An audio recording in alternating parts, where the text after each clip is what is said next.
নমস্কার বন্ধুরা, আজ একটা নতুন চ্যাপ্টার নিয়ে আবার তোমাদের কাছে হাজির হলাম। দেখো প্রশ্নটা তো তোমরা দেখতেই পাচ্ছ, এখানে বলে দিয়েছে DFG, এখানে ইস্যু সাইন দেওয়া, তারপরে দেওয়া রয়েছে IKL এবং MOP এবং তারপরেও একটা ইস্যু সাইন দেওয়া, তারপরে লেখা রয়েছে RTU। এখানে দেখতে হবে যে লজিকে এই ওয়ার্ডগুলোর পরে আমরা এই ওয়ার্ডগুলো বসিয়েছি বা এই ওয়ার্ডগুলোর পরে আমরা এই ওয়ার্ডগুলো বসিয়েছি, সেই একই লজিকে এর মধ্যে অপশানের কোন ওয়ার্ডগুলো হবে সেটা আমাদেরকে খুঁজে বার করতে হবে। দেখো আমরা বুঝতে পারছি ডি ই হয়, তারপরে ডি এর পরের ওয়ার্ড কি হয়, ই হয়, তারপরে এফ হয়, তারপরে জি হয়। তার মানে এখানে যে মাঝের ওয়ার্ডটা ছিল ই, সেটা এখানে নেই। এবার এখানে দেখো পরের ওয়ার্ডটা যখন দেখবো আই রয়েছে, তারপরে যে কোন ওয়ার্ড হয় জে, দেখো জেটাও এখানে নেই, লেখা নেই, IJKL।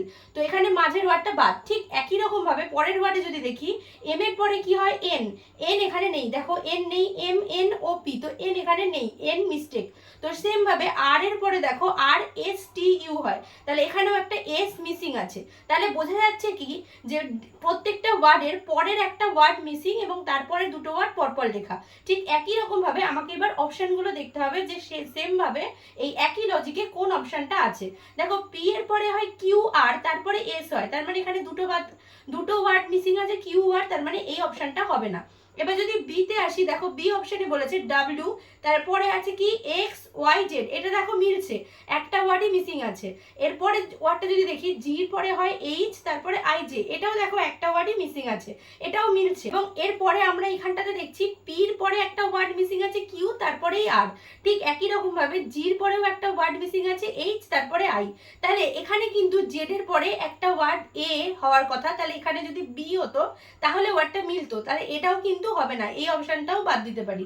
এবার যদি এখানে আসি, দেখো এফ এর পরে জি আছে, তারপরে HI, এটাও মিলছে। এবং এরপরেও আছে ই এর পরে এফ আছে, এফ একটা ওয়ার্ড মিসিং, তারপরে GH, এটা মিলছে। কিন্তু সেম ভাবে ঠিক এই লজিক অনুযায়ী যে মাঝখানে পির পরে কিউ, তারপরে আর, বা জি এর পরে H, তারপরে I, এই লজিকটা দেখো এখানেও মিলছে না, আই এর পরে ই লেখা রয়েছে, তার মানে এই লজিকটাও মিলবে না, তাহলে সিও হবে না। এবার আমরা দেখবো ডি অপশনটাতে, দেখো টির পরে একটা ওয়ার্ড কি আছে ইউ, তারপরে VW এবং ওয়াই এর পরে একটা ওয়ার্ড আছে জেড, তারপরে AB, দেখো এটাও মিলছে। কিন্তু এখানেও দেখো ডব্লিউর পরে একটা ওয়ার্ড এক্স, তারপরে ওয়াই, তাহলে এই একমাত্র লজিকে মিলছে কোন অপশনটা, এই অপশনটা, তাহলে অপশন ডি হচ্ছে কারেক্ট অ্যান্সার। কেমন লাগলো ভিডিওটা কমেন্ট করে আমাকে অবশ্যই জানাও। ভালো লাগলে একটা লাইক করো আর বন্ধুদের মধ্যে শেয়ার করে দিও। আর এরকম আরও ভিডিও দেখতে হলে আমার চ্যানেলটাকে সাবস্ক্রাইব করতে ভুলো না। ধন্যবাদ।